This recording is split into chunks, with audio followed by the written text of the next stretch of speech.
I knew Barry, late 70s, I think that's when I first met him. I'm originally from Leeds, but when I came to Manchester, of course, the first thing you do, you try to find the black community. And in Manchester, the black community was centred around Carmoor Road, the West Indian association there. And I was a student, but that was the place for students to go on a Friday.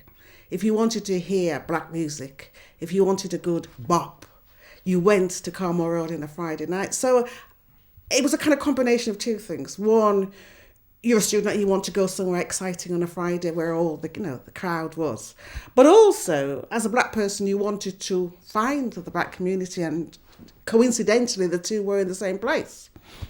So I remember when I first began to go to Carmoor Road, it was in the old building. Okay, there's a new building now. It was in the old building. It was an old building, kind of, falling apart, quite old and kind of, decrepit a little. But it was hot. It was a place to go. It was very friendly, excellent music. And the people there, made us all feel welcome. So that's how I first got to go to Carmoor Road. And of course, once you've gone once, you go again and again. And because you're interested in the black community, you see posters up, you see leaflets about, what's happening at the centre. So gradually, I mean, I can't put a finger on it, but how exactly it happened, but these things are gradual. I began to go to kind of like meetings, or if they had dances or other things, spread out from just the Friday night.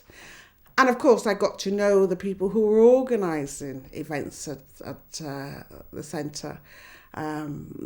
Things like people like Kerry Byfield and of course Berry and his wife. And as I got to know them, they got to know me. And of course, we all know that one of the key things that Berry was interested in was education. And he was quite excited really to see that a lot of the younger, I mean, we were young to him, black members or people who using the centre were from the university, or were people who were trying to educate themselves in the normal, say normal, through the routine standard education channels. And Berry had this idea for the Saturday school. I think it was actually up and running before I got involved, okay, but not so long before. But he was looking for people to assist him. He wanted teachers. And of course, the university was a good place. So he was quite delighted when people like myself, Corinne Dawkins, Mike Noel were interested, and we began to use the centre to attend meetings and to get to know the black community, because we were all kind of, when I say outsiders, I mean, we weren't local Mancunians. We were people who'd come from other parts of the country, come here to study, come here to work. So he invited me to get involved with the work he was doing with the young people, and I ended up running the Saturday school. It was hard work, but it was very kind of interesting.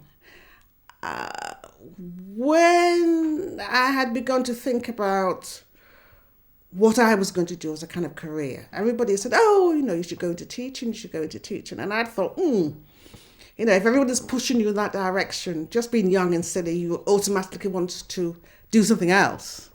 All right. So I found it quite interesting that here I was getting involved in the community in Manchester, and it wasn't just Barry, it was other people kind of saying, oh, come and help at the Saturday school, come and get involved. Because teaching was something I decided I wasn't going to do. But Barry was a very kind of persuasive person. But not just that. It was an opportunity to kind of try out and say, well, is this something that I really did want to do? Okay.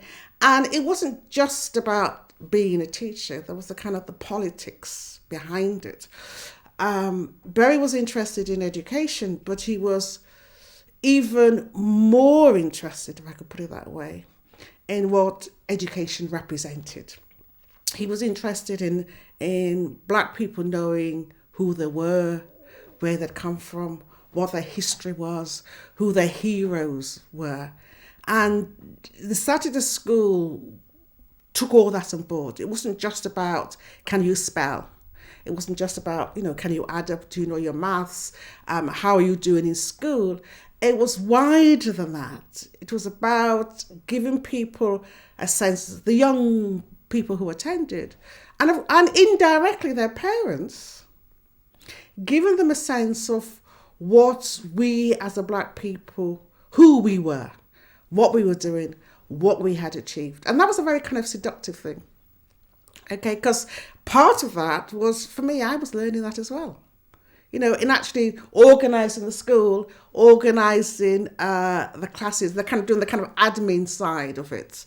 Okay, being the lead person at the Saturday school. That was part of what the Saturday school was about. So it gave me a kind of sense of purpose, and it was also very, very much a learning experience. So I'm trying to think how many years it was. It's quite a long time, maybe 8 years, maybe something as long as 8 years. But of course, it wasn't just work, it was kind of community. It was about interacting with the colleagues who worked with me at the Saturday school, the people who drove the van. We had a van who used to go and collect children to bring them to the school.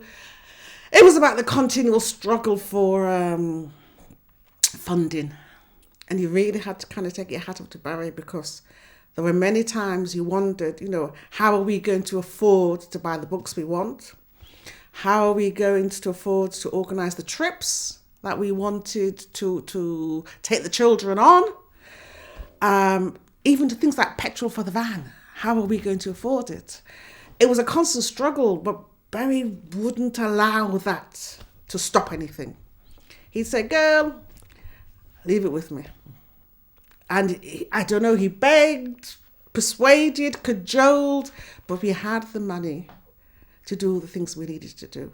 Not maybe all of them, and maybe not to the extent, but we managed. It was great. I don't want to make it sound like it was easy. It wasn't. It was a challenge. Because, of course, there were some parents who didn't understand exactly what he was trying to do. There were some parents who, as far as they were concerned, it was a kind of babysitting thing. They got rid of their kids for 3 hours on a Saturday morning. So it was, and that was part of the excitement of it, of course, because it wasn't just something that you did to fill a couple of hours. It was something that you believed in. And I think belief was a key part of what Bay was about.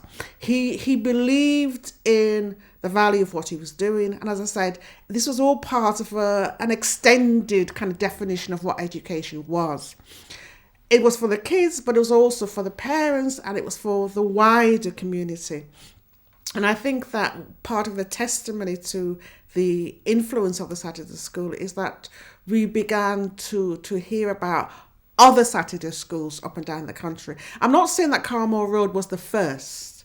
I don't think we were actually the first. But I think that the influence of what was happening in Manchester was very strong elsewhere in the country. Okay, we had people who would come and look at the school, or would phone up Berry, or just kind of like talk about it. And I think it helped to strengthen Saturday schools elsewhere. Okay, in terms of kind of like positive outcomes, I think the children, they enjoyed it. They enjoyed it on many, many levels. I think that they enjoyed it because it was something for them to do. And it wasn't just a Saturday school, of course. During the summer, we did 4 weeks, a whole month of activities. So it was a summer school as well. Okay, so we had them not just for just a few hours, we had them for most of the day. And as I said, we took them on outings, we took them to museums, whatever. But it wasn't just going to a museum to look at the pretty pictures. We always tried to look beyond that and to kind of put things in context. And, this is part of our history. I mean, we may be black people living in a white country, and maybe it's not quite obvious just looking at the artifacts around us where the link is. But the link is there. Where do these things come from? What do they say about the countries that they come from? What does it say about the character and the achievements of those people? You know, you go to a museum and you see this is a bronze dish from Africa. And, you know, you've got to think about the civilization that produced that. The art, the craft, the beauty, and that pride is part of your pride, because you are part of the people who created this artifact, which is so valued that is now sitting in Manchester Museum. So it was all kind of, you know, it was a parcel. It wasn't just one thing. It's all kind of meshed together. And of course, it was all part of Berry's own beliefs, which he shared with us, and which was very influential with us, about Pan-Africanism. Berry was a Pan-Africanist, and he saw the connections, the very, very strong connections between us as black people living in Manchester and black people in lots of different parts of the world, and of course black people living in Africa. I remember when we first started, this is the mid-70s, even though there was a kind of understanding. People said, yes, I understand African history, and yes, we came from Africa and we're, you know, descendants of Africans. They didn't feel it emotionally. There's a kind of intellectual understanding and there's an emotional understanding. And I think that what Berry tried to do is to kind of make it a felt experience. He tried to kind of practice what he preached. I think, and he was always ready to kind of challenge, because, you know, there's the kind of West Indian thing about, you know, we are West Indians. And okay, we acknowledge that kind of theoretically we've got roots in Africa. Berry didn't see it like that, rightly. He didn't see it like that. He saw it as something that was very now, very practical, very immediate. So when you say, Africans are my brothers and I am an African, it wasn't just something that you said. It was something that you meant. It was something that you experienced. It was something that you challenged other people with if they weren't actually practicing that. Do you see what I mean? Okay. So, you know, when, you know, even just to kind of in the music, there's lots of African music that was played at Carmoor Road. And sometimes you say people, oh God, take that man off. No, take this off. Let's put on some reggae. And, you know, Berry would be kind of quite quick to say, hang on a second, this is African music, this is our music. And we need to kind of understand the links and to develop a kind of appreciation of it. So it was things like that, which was very, very influential. I mean, at the time, sometimes you didn't see this kind of significance of it. But looking back historically about what we achieved, why we achieved it, and what Berry's part of that was, takes your breath away, really, when you think about it. Well, actually, that's one thing about Berry, is that he was quite modest. For a long time, I didn't know. I'm ashamed really to say it. I didn't know about Berry's history as a member of SOGAT, that was the Printers Union. I didn't know for a long time that, you know, he actually featured very, very sharply in the history of trade unionism. I didn't know, because Berry was very modest. He didn't tell anybody about it, okay? And in fact, I think when I first heard about it, it wasn't from Berry himself. I think it was somebody mentioned it in passing. And I was the one that said, well, actually, you know, what are you talking about? And they said, don't you know? Well, I didn't know. All right. But of course, I was intrigued and I found out. And what had happened, I mean, there may be other people in the tape who will go into more detail in that. What I found out was that Berry had been expelled from the trade union, and he had challenged that expulsion to the extent that it actually went to the High Court.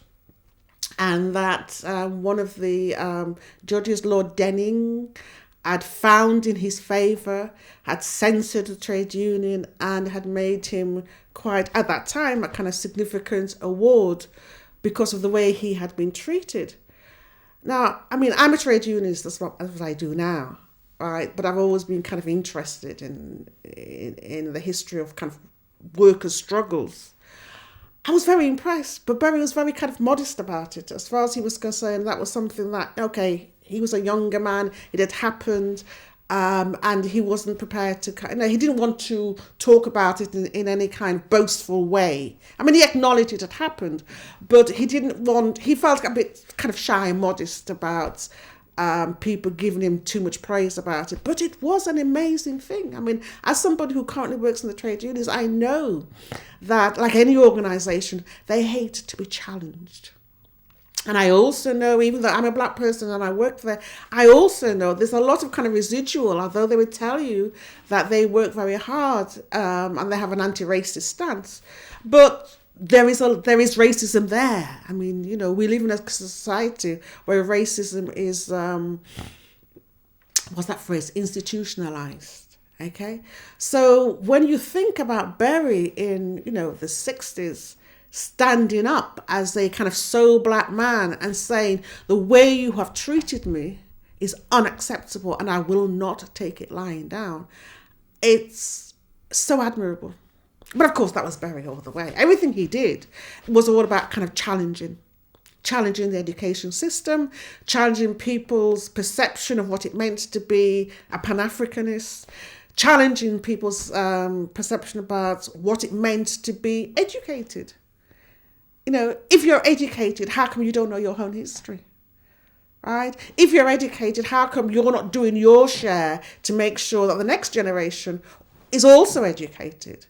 If you're educated, how come you don't care about our young people? And not just those at school, but, children or young people who are out of school, who are perhaps involved in kind of antisocial kind of activity, because that's one of the things that Berry was also very interested, not just in the Saturday school and the young children kind of coming up, but in the young people. What were they doing with their lives? How were they kind of missing out on what society had to offer? I think you'll know that after the Sogat incident, and he stopped being a printer, of course, because, that was very kind of stressful. And even though they were obliged to take him back and to give him his membership, because don't forget, this was the time of closed shop. If you were expelled from the union, you couldn't work, right? Because you had to be a member to be part of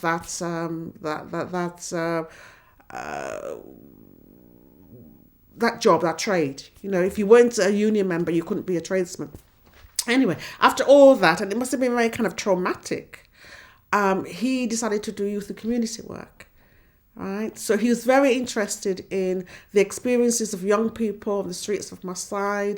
How were they being treated? How did they react? How did they defend themselves? He wasn't into violence. He's not saying, throw fists and knock down people.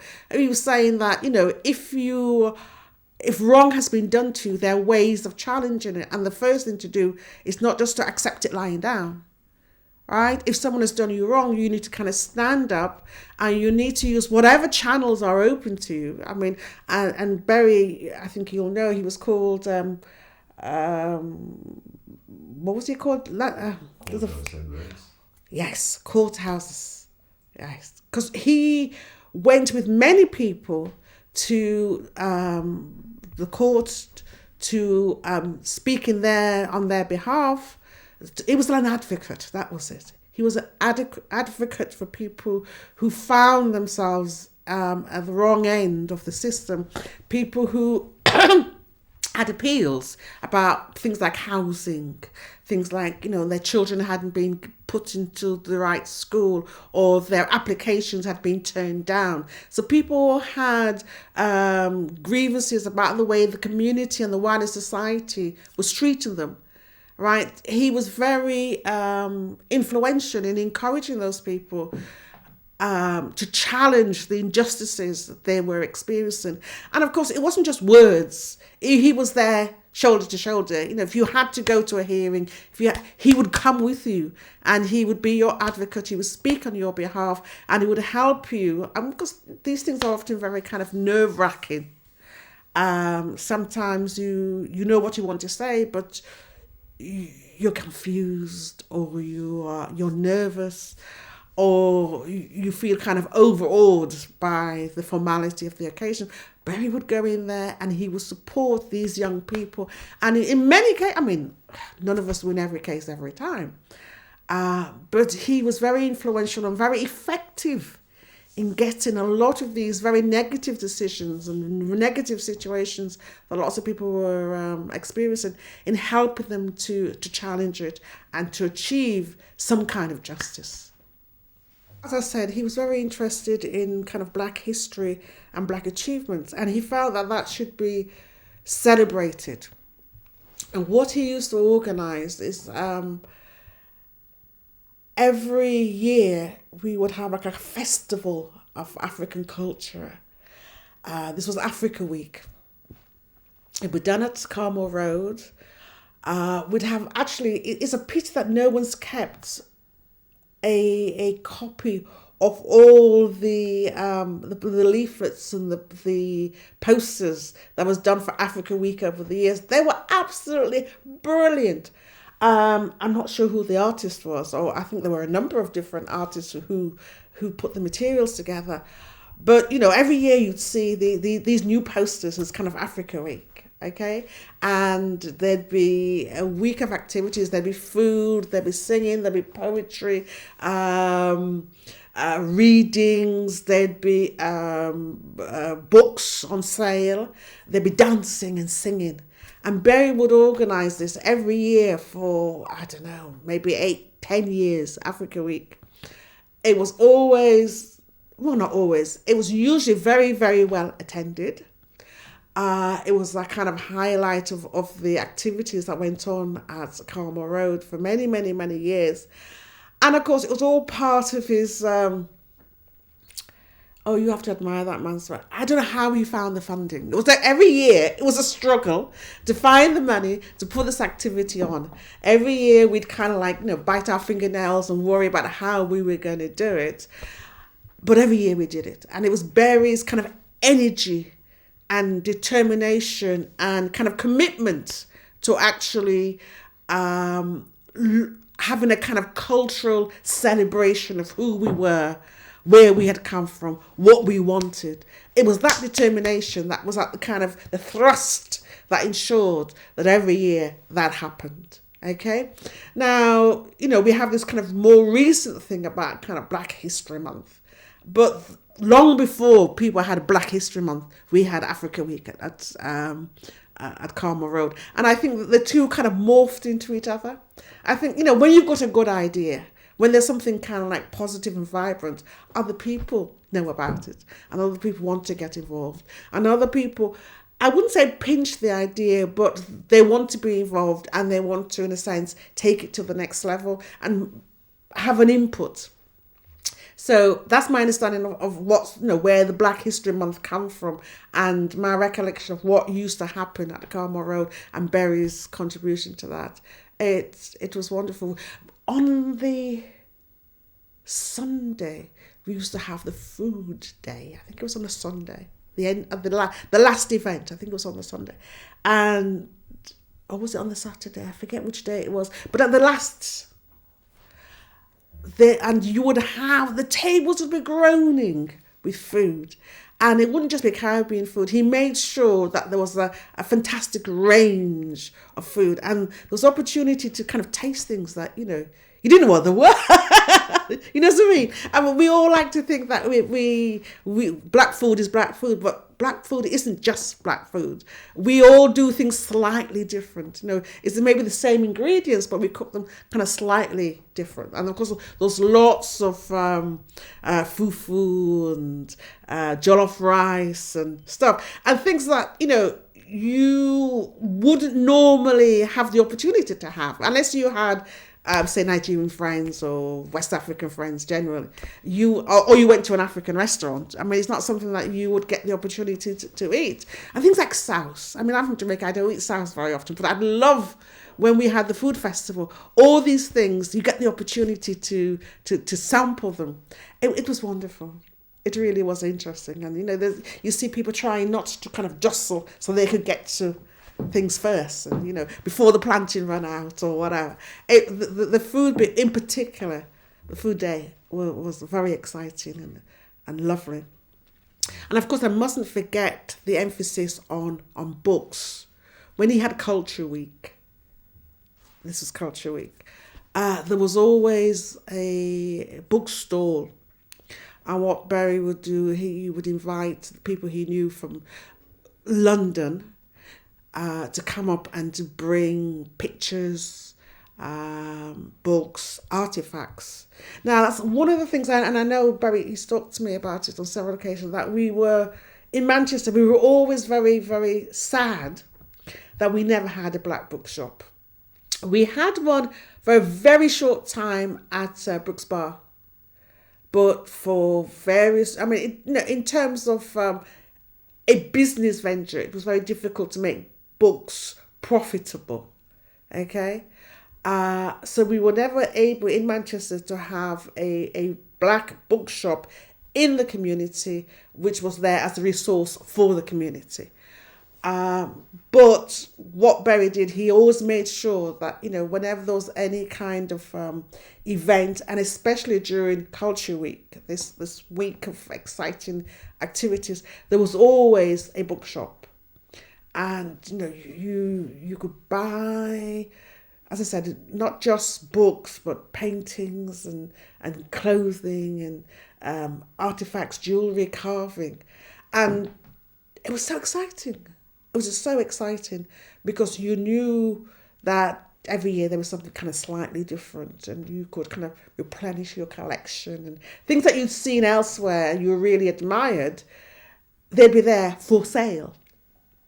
So, I still have things that I bought during Culture Weeks that I admired, and I've still got them and I treasure them. And I think that's one of the good things. Well, many. Everything he did was good. But I think the actual emphasis on books, having books, and knowing that the books are there. You go in many bookshops and the little selection of black books, so narrow, maybe like half a shelf. But during Culture Week, they were everywhere. There was, tables and tables and tables and tables and tables of books about, black heroes, and even just novels which featured black people. It was new, it was different, it was exciting, and really, really loved that. That was a wonderful aspect of Culture Week, was the books that were on sale. Okay, the WIOCC. That was very much up and running when I became involved in the work of the Saturday School and of the centre generally. So I don't know a great deal about how it originated. What I do know was that Barry was a kind of key person in keeping it together. Okay, it had been established, but the person who actually worked very hard to make sure it remained established was Barry. He was the warden at the centre, so he had to make sure that the building ran as a centre in terms of try to keep it financially afloat, but also to keep it full. People using the building, kind of publicise this was our building. It was a community resource and we had to use it. We had to make sure that financially it could pay for itself in terms of the bills and whatever would pay the heating bills, the council tax, whatever it was decorated, whatever. But more than that, and I think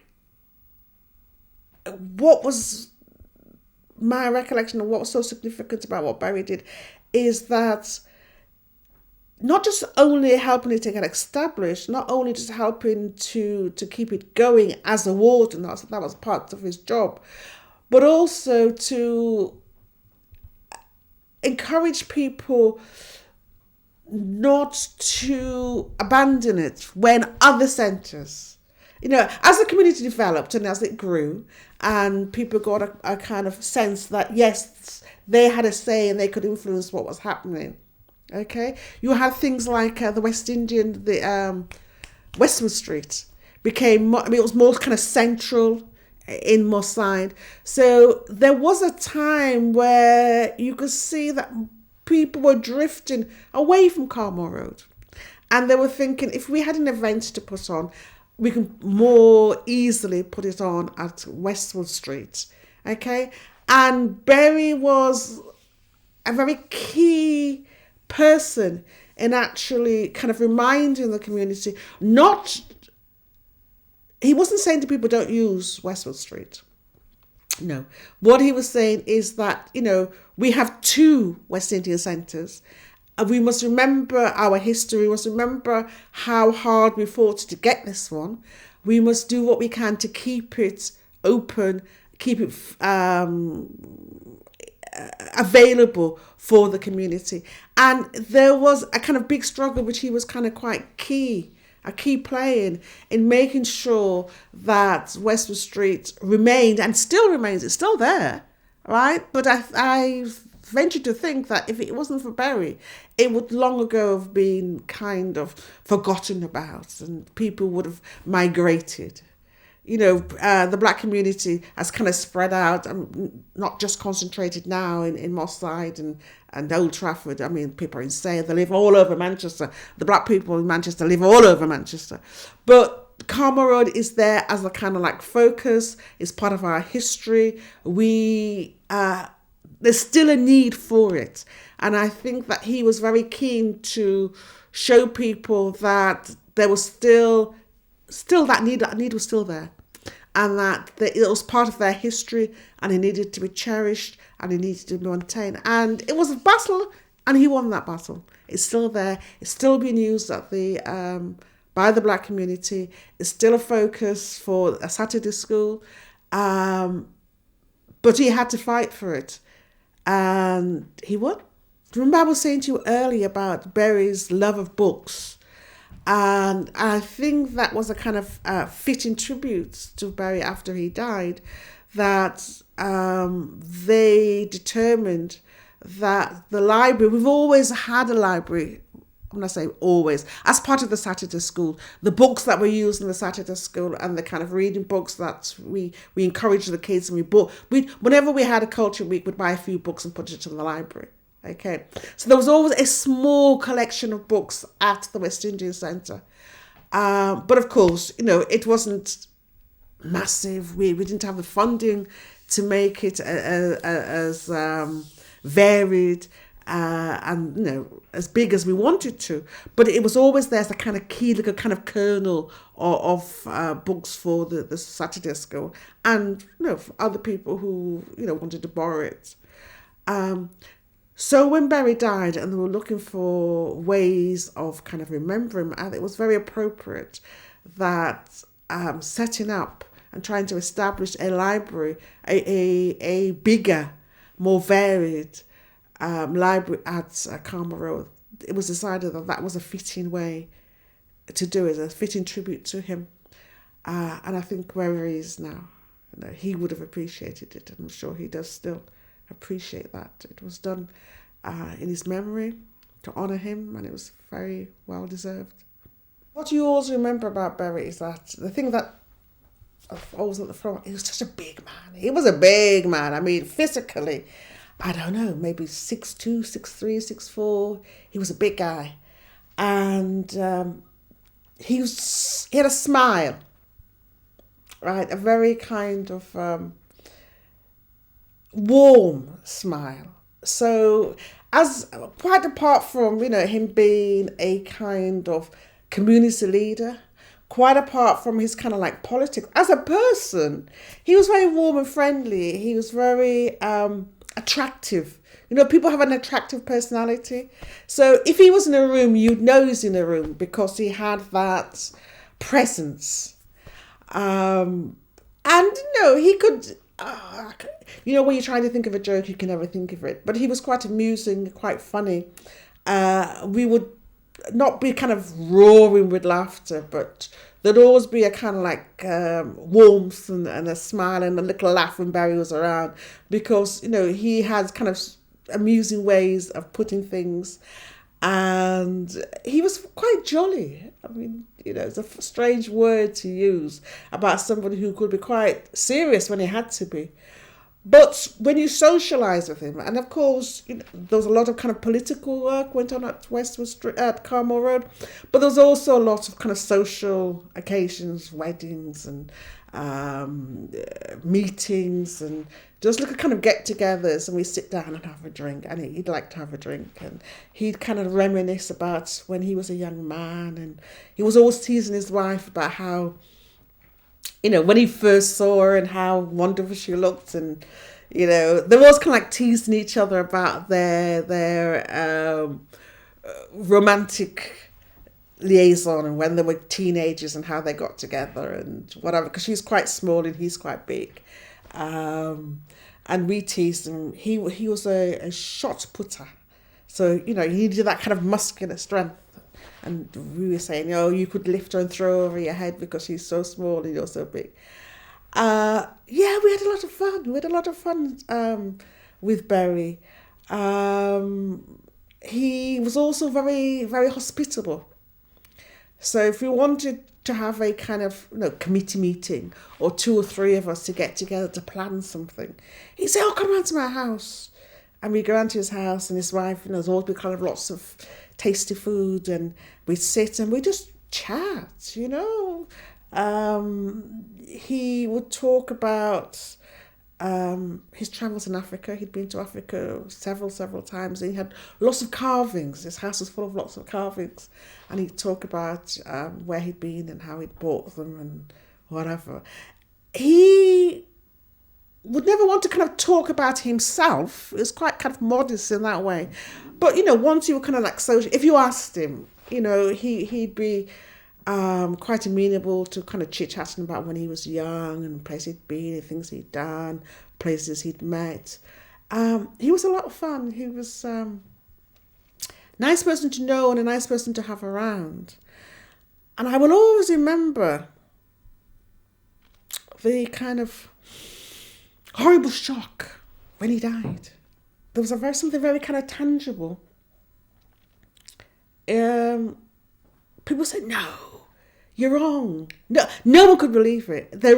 When you talk about people dying and there's a state of shock, and often it's just words. But with Barry, that was really true, because it was so full of life. He was a big guy. He had a big personality. And to think that he wouldn't be there and that this personality wouldn't be around anymore, it was quite shocking. It was quite shocking. And, who is going to be doing this in the future? And who is going to organise Culture Week? And who is going to do it? He did a lot of work. He was a kind of support to a lot of people in lots of different organisations.